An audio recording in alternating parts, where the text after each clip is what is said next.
approach to our art form, I'm just fascinated by it. And it shows that there's so much to learn as we grow in our skills. So, one thing for sure, it has confirmed to me that I am truly a software person. Yay! Hey. Oh, but don't I have a lot to learn about the hardware part? That's okay. We love you anyway. Thank you. Beth Smith and Paula Davis have illustrated the important balance between the hardware and software in our barbershop art form, and we can't wait for more. So here they are. Well, thank you, Cindy. I just want to start out by saying what a fabulous playlist that you just played. Yes. You, and what beautiful, perfect examples of so many of the elements that we have talked about. But I know that for any judge that is sitting here in this thing, they were not perfect performances. But were they compelling? Did they communicate absolutely with the audience? Absolutely, even in every way. And just like Beth said, she wants what, please let her write adjectives. She'll be very excited. Mine is, I want to dance or I want to cry. And when I do either one of those, you're going to score really well. So if you look down and see me in the pit going, Yeah.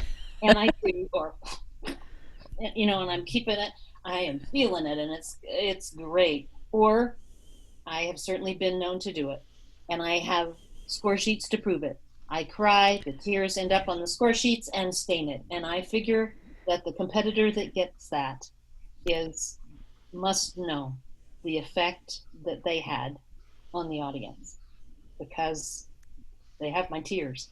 So she wants words. I want to dance or I want to cry, one of the two. That's what we software people love to do. I So, also I also want chill bumps and my hair standing up on my arms. oh, That's the other thing I get when it's like an octave. Holy cow! Makes me happy. octaves. Okay, whatever works for you, Beth. I was judging at International one year. I can't remember who it was sitting next to me, and I said something like, "Oh my God, those octaves!" And they said, "You can hear that." And I'm like, "Yes, can't you?" So it was obviously not a hardware person sitting next to me. No, probably not. It's probably one of Um, those expression people. So I'm not going to spend a lot of time on it, and ironically, I had planned to talk about Pythagorean tuning a little bit in this session. If you've ever been to classes with me, you know this is a chart I've had for, oh gosh, I think I pulled up the first one in 1997. So I've been preaching Pythagorean tuning for a lot of years. But I give you this chart, and it's in the handouts, so that you can see what are the P notes in every scale, and kind of how do they work. So I'm not going to spend a lot of time on it, but just wanted to let you know that that resource is out there because Sandy did such a great job covering it in her class. So we're going to talk a little bit about uptunes and ballads in this session. Oh, And yes, ma'am. Beth, if I could just interrupt for a moment, because what I'd like for you to think about as we're talking and going through these songs, the first class we talked about what do you need to do as you move forward into your group. But this time, I want you to think about who do you need to coach you? Because if you're a real hardware person, you're going to need a software person probably as a coach. If the vast majority of you are software people, you definitely need a hardware person that's going to help you on that. So, see, it extends um, beyond what we do personally, but also who you get to coach you, and the music that you choose, and all that kind of stuff. So, think about this time as we go through some of this music. Right, and directors, that especially applies to you. Um, and as you pick music also, you know, one of the first top level things on me for uptunes is it downbeat versus backbeat, because you know if you are one or the other. And I don't think she would mind me telling you, but I coach Cheryl Isaac's chorus. I have coached them a bit in the past, and Cheryl is a downbeat person. And one year I went up to coach, and she had picked a backbeat uptune, and so we spent quite a bit of time talking about that. and deciding if she felt it one way or the other. Now, fortunately, it was an uptune that could be approached either way, so she had some success with it. But it's something you definitely need to be in touch with. You heard Scottsdale Chorus doing Top of the World during the break on the playlist. Lori Lyford is definitely a downbeat director. She was a band director, and everything for her uptune wise is generally a downbeat song. And she knows that, and she capitalizes on that for her chorus. So, just little aside. Um, are you going to be singing the song? Does the song have so many words that if the tempo is too fast, or if under a performance situation adrenaline makes the tempo so fast that you're not able to get all the words out, words per second, as Dale Syverson would say? Does it suit your personality and character? We talked about that in the beginning. Uh, the phrasing plan on uptunes, sometimes they are relentless, and especially in a chorus, you press start at the beginning of the song and end at the end of the song, and you just have to catch your breath as you can. Do your breath management skills support the plan that the director has set, or have you developed your own personal breathing plans in such a way that you're able to cover and mask the breathing internally without huge gaps in the sound as it goes on? Are there a lot of tempo changes or key changes? When you heard Pride of Baltimore, Honey's Loving Arms starts out kind of sultry with a little bit of a ramp up until it's a go, go, go at the end. Are you able to execute those changes in a synchronized and unified manner? Okay, so those are some of the hardware considerations about uptunes. Paula, you want to talk about software? Well, some of them have to do with a little hardware as well, but how demanding is that intended tempo? And can you accomplish it? Or can you make it different? It's one of the things you'll see as we talk about the music, I would really like to highlight for quartets and directors in particular. You have a lot of freedom to to do some things that perhaps are different. But if they suit and highlight your chorus or your ensemble well, we're probably going to be just fine with it, unless it is just grossly taken out of musical context. So can you slow that intended tempo down to make it workable for your group? Maybe can you turn it into a swing instead and have a more relaxed time and still accomplish it well? So think about Especially if you're a backbeat person. Yes, there you go. So can your group handle lots of syncopation well? You need to ask yourself that. If not, choose those downbeat songs that tend to be homophonic, and you'd probably do traditional barbershop so incredibly well. Do it. Do what you do best. So how does the pulse and syncopation highlight the intended message? Sometimes as a hardware person, you just tend to think about the pulse and syncopation, or the syncopation and rhythmic things that are going on, as opposed to how does that highlight the character? Why did they put it in there? So we need to think about that. It all contributes to the message and the characterization of that song. Where is the climax? Go through and look for the climax of the song and the embellishments that support it.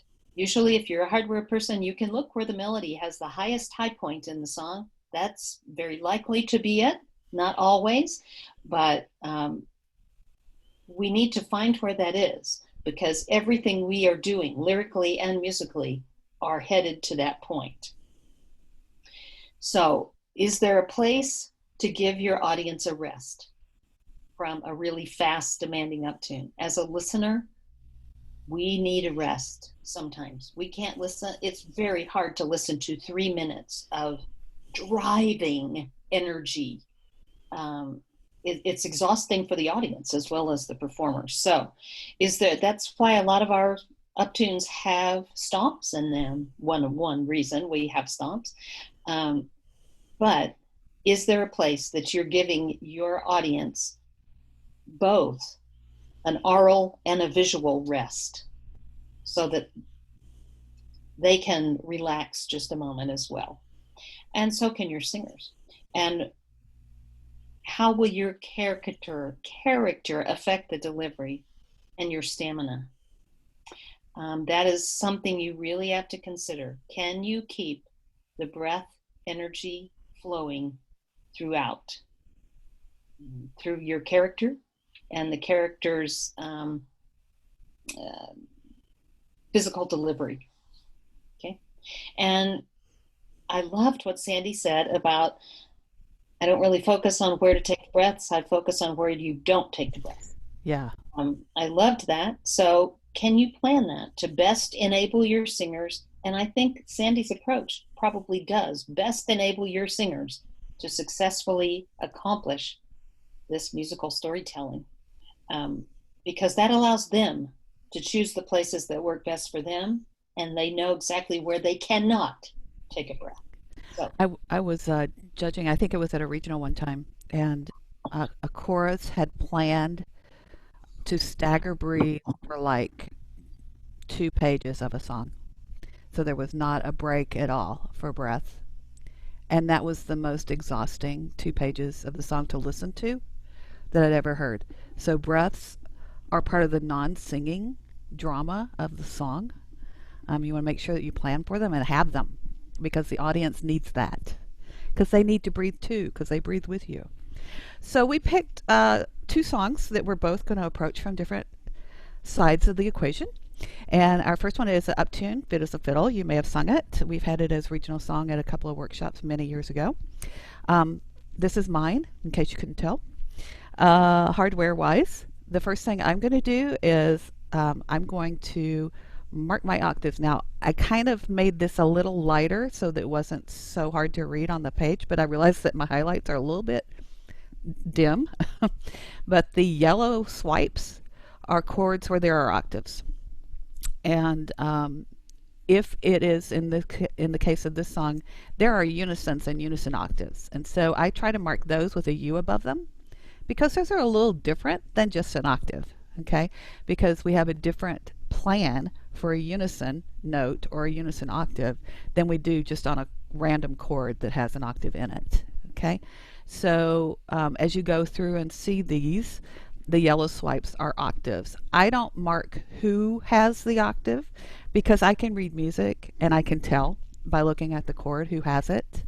I have friends who circle the octaves instead of the P notes, and some of them even circle and then draw a little tail down to who they have the octave with. Whatever works for you as a notation for marking your octaves, that's what you want to do. I'm going to put the chat up here, so make sure I don't have questions here. So in Pythagorean tuning, there are as many philosophies about tuning as there are people out there talking about them. Some point in time I had, and I just came across it the other day, a chart that Sylvia Osbury did about 30 years ago or more, maybe 40 years ago, that had the actual number of cents. When Sandy talked about the 100 pennies stacked to signify what a note is, there are 100 cents in one tune note. And Sylvia had a chart done of the actual number of cents plus and minus that you did to tune for every note ever sung. Now, I may be a hardware geek, but that is more than even my brain can wrap around. Probably about 30 years ago, Tori Postma came up with the 367 thing, because 367 takes care of at least 80% of tuning issues out there. And some people say 2 should only be tuned in the lead line. Some people say 2 should be tuned also. 2 to me is a higher level. If 367 doesn't take care of it and you still need to look at what's going on, then add the 2. But if 367 isn't taking care of it, it's probably something other than notes that are the tuning issue. One of the hardware issues of tuning in the sound category is vowel tuning and resonance tuning, and those are as egregious as note tuning to me. So I circle my P notes. I always write them down at the beginning of the song with the key of the song And if there's a key change, then I draw a line and I write what the secondary set of P notes are. And I go through and I just, as a mantra to myself, I say DGA, and I go through and I circle them. So all the circles in here are my P notes on this song. Okay. This is a song that has a lot of octaves and has a lot of P notes, and that's a good thing. Octaves don't always occur just with basses and leads, or just with basses and tenors, but they do predominantly happen.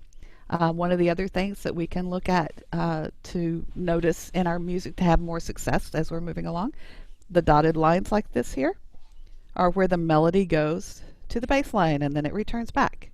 Sandy had that in her class this morning as well. And I need to hide this. I hope you can see this little red circle around this chord. You'll see that every note in that chord is a P note, either because of the key the song is in or because the accidentals that are happened upon the notes in that chord. And everybody in that chord has a different assignment for tuning their P note. Okay, so it's a layered approach. You're gonna work first with the lead note. The lead note there is a 6 on the G, and 6 is the highest P note going. So you're gonna want to make sure that she is in tune, and then tune everybody else off of that. Okay.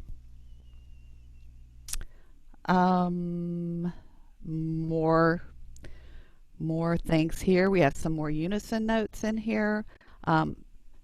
It can be messy to look at. You might want to only mark the P notes in your part. I'm a geek and I like to know who has P notes. Plus I coach, and so it's helpful to know when I look at a piece of music and look at a chord who has P notes. Marking and being aware of your Pythagorean tuning notes takes a lot of the personalness out of tuning issues in the quartet or chorus, especially in a quartet.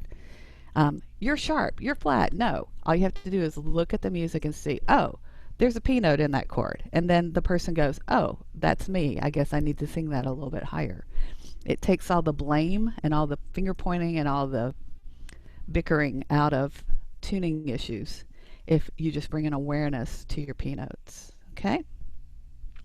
So any questions on Uptune hardware? Elizabeth has a really interesting conversation in here about that. Oh, that was to me. Yes, Connie Mudd, Jerry Bayrott. Connie Mudd was awesome at P-tuning. She really knew her stuff. And she really worked with the big long chart. Okay, so Paula has a different approach to her bit as a fiddle. So you can see I got colorful here. Not because I'm a baritone, although I did sing baritone. I did sing baritone for 10 years, but because I get visually bored at looking at it all the same, and so it all looks the same to me. So this, for my particular brain and my software, I like the colors. It keeps me engaged. So one of the first things I put down is, as you can see, the green says diphthong. Oh, wait a minute. I'm looking at. Whoops. We're looking at the Uptune. I was about to tell you all about the ballad. Yeah, no, not yet. Don't do that. Okay. So we have a hardware decision to make with this song, because if you go through and look at the melody line, ready for love, da da da da da da da da, all these jumpy. It's a very, very jumpy lead line. Do you have the vocal freedom and accuracy to successfully skip through those jumpy intervals? Because it's hard to be artistic if you're on the descending slide, because you can't make those big interval jumps accurately. So this is a fun song, but it is not without struggle. Okay, so in an uptune, usually pulse is the driver of almost everything, and you will see on quite a few expression score sheets that talk about Your tempo is pretty consistent, but adding more pulse will bring more unity and probably more character. So what is the pulse? Depending on if you're in downbeat or backbeat, but it's just like your heartbeat. There is a strong pulse and then a weaker beat, like your heartbeat goes. Okay, pulse is the same way. On a downbeat song, it's 1 is the strongest beat, 3 is weaker. Or on a backbeat, it's 2 and 4. So you have to be aware of that. And as long as that pulse is always there at the right time, you're always going to be not only in tempo, you're going to be saying the words together. The problem is when not everybody is on the pulse. That's when we get all the internal sync issues, which I definitely talk about in the expression category. So remember, pulse is the driver. You want to make sure everybody's always on that 1 at the same time. And everything else has to fit in. You don't get to string it out a little longer because you have extra words in there. Nope, you got to get it in on, and if you haven't said that word on the next downbeat, move ahead. It's gone, because otherwise it's going to slow you down. So then, uptunes are a little bit different from a ballad in many ways, I suppose, but you need to think more about what is the overall character or the overall emotion. Line by line, usually the lyrics aren't that profound, and there are some things that you want to highlight lyrically, but the pulse and the tempo and the character are what drives these songs. So it'll affect your tempo choice, the dynamic plan that you choose, and the characterization. So it's important that you know the overall emotion or character that you're trying to deliver. The next thing that you can look for, it's not as highlighted in this song as it will be in the ballad, but look for any descriptive words. It's many times it's Beth's adjectives, but sometimes there are little different ways you can use it, but descriptive words, like the word reeling. It talks about my heart is reeling. It doesn't say my heart is strolling or my heart is walking or all of the other things you can say. So that's a descriptive way of saying my heart is going really fast or my heart is just out of control. Okay, so that's a descriptive word. Floating is a different description as well. So look for those words that describe things and create a word picture for you. You'll want to do things with that lyrically and approach them maybe with vocal textures or in some way a little bit different, because those are the words that tell you what the character is like and what they're doing. So that I want to make sure, if you can see at the beginning, can we go back to the top of the page a little bit? Yep. Because it's ad lib as you begin. And then at the end of the first line, a lot of times we think about tempo starting on the world is right, my heart is light. That's where the tempo started. But the tempo actually starts at measure 4.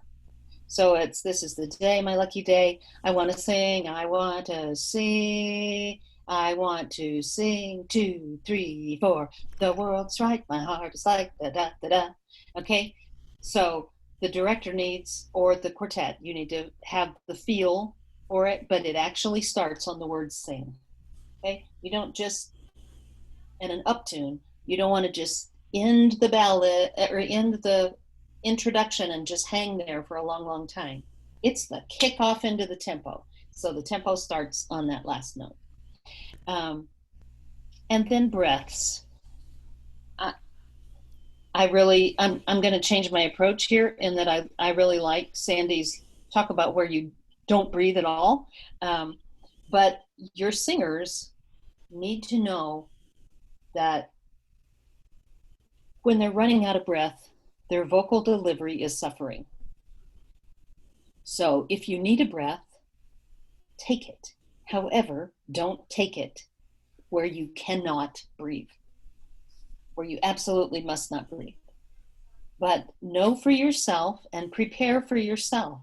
You know when you're running out and you want to maintain your best vocal delivery.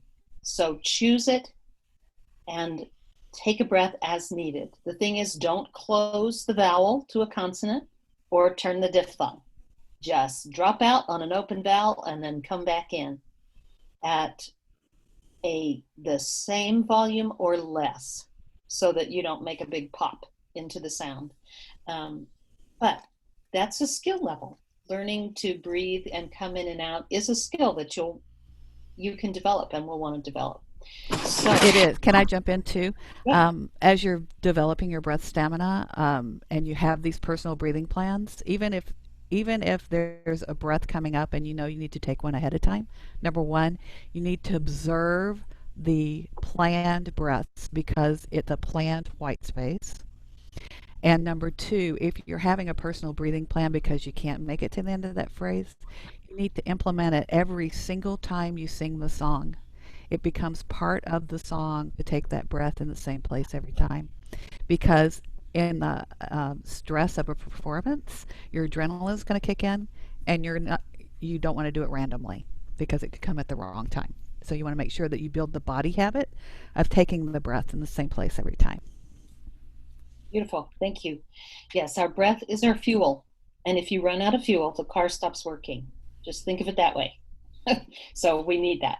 So the next thing I'd ask you to look at in our songs is if there's a repeat of the words. And it happens quite a bit, especially on embellishments. But in this song in particular, it says, there is no maybe, I know my fate, I know my fate. And then it says at the end of the next phrase, the way I'm feeling is simply great, simply great. If there is a repeat, ask yourself why. Why am I saying this again? And then once you know the reason, then make it sound like that. It may be vocal texture that will help you create that. It may be a change in the tempo. It might be actual just vocal color or some other kind of inflections that you may use. But if we look at that and say, the world is right, my heart is light, there's another descriptive word. Her heart could be beating, or it could be heavy, or it could be any number of things, but it's light. See, I say it differently, and your singers can sing it differently if they know that. Okay? I'm like a baby. There is no maybe. I know my fate. I know my fate. Now, that's one way to interpret it, but you can see I did it differently. We're going to stay in tempo because you're just now entered tempo, so you don't want to leave it right now. But you could do, there is no maybe. I know my fate. I know my fate. Da-da-da-da. You know, it's going to affect how you plan what your singers are doing. So when you see a repeat, pay attention and ask yourself why. Any questions about this? Sonia had a comment about the breathing plans. Consistently delivered staggered breathing in a chorus also lets your side-by-side or front and back mates know when you're catching a sneak breath so that you don't take it in the same spot they do, or they don't take the spot that you've claimed for your own. I will encourage you, know your ensemble about breaths. Yes. And the smaller your ensemble, you have to plan. You will take more breaths than large choruses do. Because if there's 16 of you, if people are repeatedly taking sneak breaths, we're going to start hearing holes in the sound. Mm-hmm. So just know you're going to have to give them more breaths. And it's perfectly fine. We don't care. If there was forward motion in the song, we don't care if you take 100 breaths. We want you to deliver your best sound, but be aware, the smaller the group, the more breaths probably you'd actually need to plan for and allow, so that they can do it successfully without creating holes in their sound. The one thing I just feel compelled to say it so you don't get confused or anything. Fit as a Fiddle is a contestable song. It is not a strong contestable song. So when you talk about hardware, it's not great hardware. It's workable. It's workable, but it's not super strong contestably, and it's quite difficult with the jumpy melody. So I just wanted to say that because sometimes we talk Yes. about songs in these avenues and they think, oh, judges talked about this, it's going to be great for contests. So I just wanted to clarify that. We picked this song because it had most of the elements that we could use as examples, basically. So, Paula, you want to talk a little bit about ballads? Of course. They still want to hear me. This one's even more colorful. You're going to be excited to say, oh, we're going to talk about that first. Okay. Yeah. Ballads. Well, it's not a big surprise that the first thing I would say is consider the message. Is it a message that your group can deliver authentically and have a real emotional feeling about it? We do, as Expression Judge, talk about authenticity, and you can hear it. You can hear it in the way that you deliver it. As a singer myself, a long, long time ago, when I was in the Rich Tones, Dale gave us a song called The Heart of a Rose. At the time, the Rich Tone chorus, and it may still be, but it was heavily weighted towards younger singers. Myself, I was about 25, 26, I don't know, something like that. So we worked on it for a month, and she said, okay, just turn it back in. We're not doing that song anymore. The chorus could not relate to basically the old English elements in that song. It was more like an old poem, and the chorus could not relate to it. So choose a message and a lyric line that your ensemble can relate to. Be aware. You can ask my quartet. I love it, but none of us are afraid to say, can we find a different word for that? And you have the freedom to do that. Especially, you want to be careful not to totally change the meaning of the song, but to change some words to make it more relevant to you is perfectly acceptable, and we'll see that when we look at this song. Look for the descriptor words again. There's a lot more of them in ballads, so look for those kind of words like disappearing or aching or trace or ever so. All of those things are descriptive words. It's going to tell you something about the lyric line. If it has a key change in it, why? It's like if there's a repeat, why is it there? The same thing for a key change. If there's a key change, why is it there? Why did the arranger put it there? It's for a reason. So figure out what that is and what that implies in your message. So there's probably a part of the message that compels it to lift and makes it more exciting or makes it more intense in the message delivery. But know that, and you can put it to better use. You've heard it plenty of times here today to speak the song. Sometimes people say like a poem. I say speak it like a conversation or a monologue. So it's like real conversation, not so much like, well, you can read any of your songs. If you ask any of your chorus members to read it like a poem, they're going to read it in meter, but not with a lot of vocal inflections that actually put the message into the song. But if you read it like a conversation that you're having with someone, it changes the way you deliver it. Or if you read it like a script so you can put the character into it, is that a good thing? Yes, because a script is a conversation. You are a character and you're in conversation. Yes. So I would just encourage you to do that and encourage your chorus members to do it. Ask them to come out in front and say these 2 lines. And you will have somebody come out and say, smile, where is it? Smile when your heart is aching, smile even though it's breaking.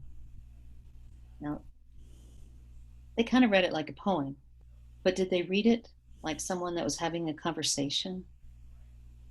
Smile. When your heart is breaking, smile, even though it's breaking. That's a conversation which is more meaningful to you as a listener. Those are the kinds of things you want to look at. So let's look at Smile. That's our next song. Go for it. I mean, you know that ballads get me all excited here because it has more message to it. But anyway, so more colorful here. But in looking at this song, if you wanted to consider this song, one of the first things I'd say you need to ask yourself and be honest about is, does my ensemble understand diphthongs, and do they accomplish them reasonably well? Because it's full of them. Okay, so it has clown, down, frown, smile. It's the name of the song, so you know you're going to say that a number of times. Hide, buy, light, life. There's all kinds of diphthongs in there. And I will just say, as an expression judge, in general, if your ensemble sings in the C level anywhere, you probably are not focused on diphthongs yet. You're still building unity around the vowels. And as an expression judge particularly, I listen for diphthongs, and I generally don't hear them much. Sometimes you hear one because they really worked on that word smile, but all the rest of them are not there. So we start to hear it more in the B levels, and it grows from there. So if that's not something your group, that it's a priority for yet, then maybe this isn't the song that you want to do, or any song that has a lot of diphthongs in it. The next thing is those descriptor words. It's going to indicate to you what your vocal texture is and the way that you approach it. So just make yourself aware of it and make your other singers aware of it. Look, and this is just one of the really fun parts. For all of us software people, it's just really fun to play in the arena of the word changes. Make it meaningful for you. So when I look at this intro, it says, the life of a clown has its ups and downs, with 3 rings and 2 shows a day. The paint must come off, and what's left is a frown, but that disappears if you'll say, smile.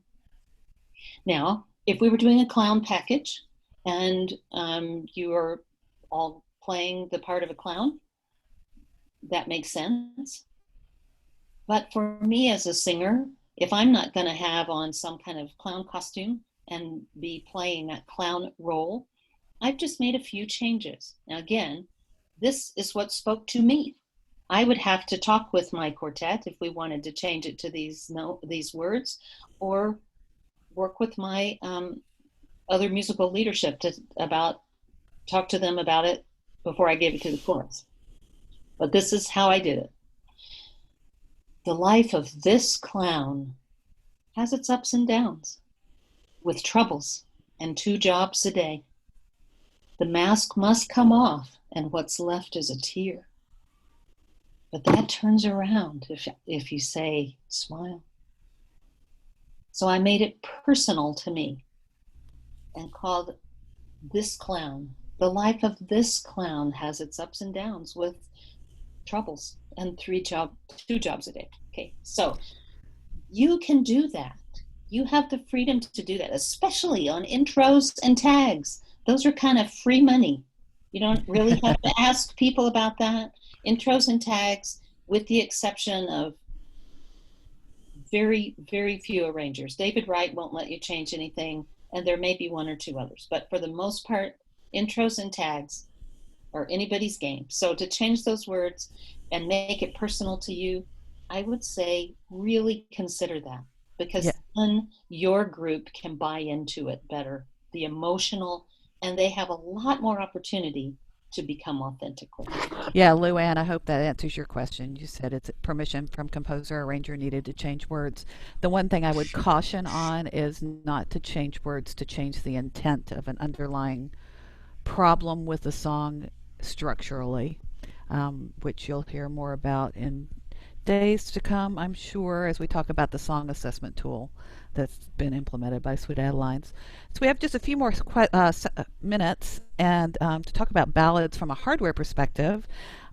It's a lot of the same considerations that we had in uptunes, but all the physical requirements are the same for singing an uptune and a ballad. Do you have the breath stamina? Do you have the vocal skill to navigate the jumpy part lines? Do the voices suit the mood of the song? If you have really bright voices, you're not going to want to sing a really sad song. If you have really rich, resonant, deep voices, you're not going to want to sing a bright, peppy, happy song. And do the chords support the mood of the song? Does the mood of the song support ringing chords, or does it muddy the message and not give us that satisfying barbershop ring? And again, do you have the breath stamina to sing the entire song with the appropriate energy, to lift any key changes, and to make it all the way through the tag? So in Smile, again, the same thing, marking the octaves, marking the P notes, noticing, for instance, where we pass the melody off from the bass and give it back to the leads. I want you to look down here at the bottom of this. You'll see the sun come shining through for you. Look at all the octaves. The bass has the octave with every single one, but we have a baritone, a lead, a unison, a tenor, and a baritone octave matching with the basses. That's some next level stuff to do the tuning required for all those different octave changes, because every single one of those requires something different from the bass, even though she's consistently the bottom half of that octave. So making sure that you're really agile with your tuning capabilities when it comes to matching octaves. It's kind of hard to tell. I hope that the top of your screen is not hiding what I'm seeing. But if you look at the handout and see these two staffs, you'll see that in this staff, the predominance of tuning happens in the treble clef. Almost every chord in this line has a treble clef P note. And in this staff, the predominance is a bass clef tuning challenges. So you're going to want to be aware of that, and everybody be sensitive to who's doing those nuances of tuning. Again, here's another one of those bass octave things with the variety tenor and lead toggling back and forth on the octaves. You'll find that Life is, where they're kind of changing notes. And then the key change happening here, knowing who is the leader of the key change. We're going to the key of F from the key of D. So our leading tone is going to be the baritones. No, actually, it's the leads. You'll just smile. Sorry, I don't think I have the next page. I just did this little snippet of the song. So there's a bunch to be mined in looking at your music and employing different tools and techniques, both from a hardware and a software standpoint. How many of you never thought that you could mark your music from a software standpoint like Paula did? I didn't until I got her email of this song. It was like, holy cow, I could have had a V8 moment for me. Can I just clarify one of those notations I didn't get to talk about? But yeah. You'll see the little loop on the software page that's on a handout there. That is basically the way that you sing it. So it's asking your singers to sing it just that way. The life of a clown. Instead of the life of a clown, it's the life of a clown. And they know exactly how to sing it. So you do it. I have no idea. I just made up that melody. Just sing that with me. The life of a clown. Do it like you normally would, like it reads. The life of a clown. Now do it with your hands and sing it with me exactly as your hand goes. The life of a clown. Do it again. The life of a clown. You can see that the singers can feel exactly how you want it to go. And that affects forward motion. And you can see through all of that, there's a number of places that we do that to make it so that it's not wordy. Not only not only that, but way to make a hardware tool for your software concept. Yeah. So we had a question that says, "Can you explain the difference in the bass tuning on the sequence of octaves?" Yes, I can, Troy. Um, if you look at the, you'll see the sun come shining through. Um, we have this is where a little more advanced music theory kind of comes into it. Um, on the you'll see the sun come shining through. Uh, the bass has octaves with the baritone. I should put this back up. The bass has octaves with the baritone. Um,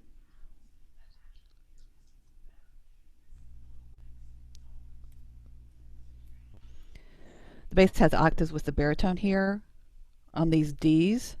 And that D is the root of that chord. That's a D major chord right there, D, F sharp A.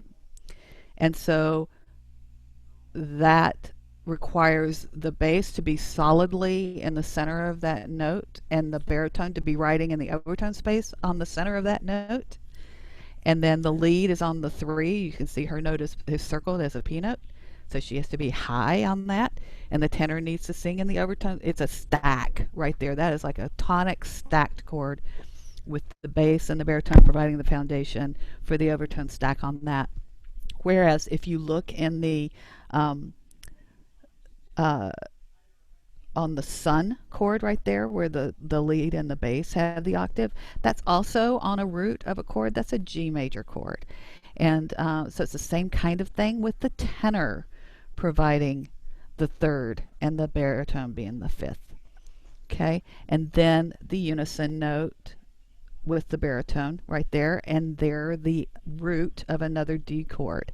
So the difference between this D and this D are that the bass has to provide the foundation on the spread chord, and she has to match the quality and the space and the balance of the baritone on the unison of that chord. Okay? Hope that answers your question on just a very quick and dirty. In this chord right here, that's probably a 9th because it's not clear what that chord is, and so the bass is not necessarily on the root. Okay, so don't want to spend a lot of time because we're at the end of our session, and wondering if you guys have any more questions. Sonia mentioned just using colors that match the tones that you want to create. So maybe using gold and oranges when you're dealing with something about warmth and sunsets and passion. Instead of, it just tells your brain something different. That's an awesome idea. Colors that match the message of the song. All right. So we're at the end of our session. Thank you guys for hanging in. I know that this day was full of a lot of left brain concepts, sprinkled in with sprinkled in with some wonderful software relief of emotion and color and light. So thank you for having us. We've enjoyed putting this together, and go forth and be wonderful with both sides of your brain. Thank you so much, Beth and Paula. What a wonderful couple classes. I think we all